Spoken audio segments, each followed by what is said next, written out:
Glória a Deus, amém. Deus é maravilhoso e nessa noite os anjos alegram os céus e Deus se alegra com a decisão de vocês, crianças. Esse dia, 14 de agosto de 2010, é um dia em que vocês estão nascendo de novo com essa decisão, aceitando Jesus como seu Salvador, amém? Então eu vou falar e vocês vão repetir uma oração, tá bom? Senhor Jesus,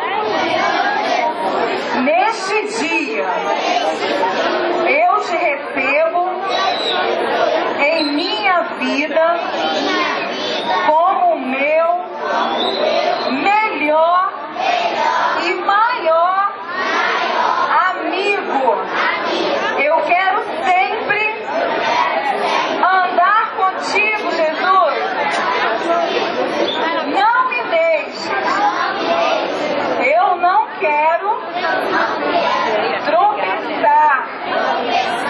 Segura minha mão, Jesus. Me guarda cada dia da minha vida. Obrigado por essa noite, por este lugar. Em nome de Jesus. Amém. Agora vocês vão fechar os olhos, eu vou orar por vocês, tá bom? Põe a mãozinha no seu coração.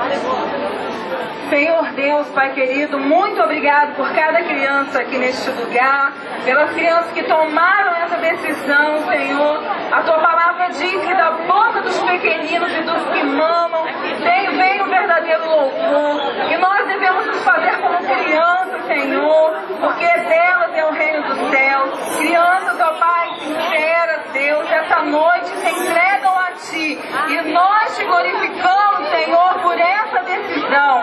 Cuida delas, Senhor Deus, e esteja com elas, ó Pai.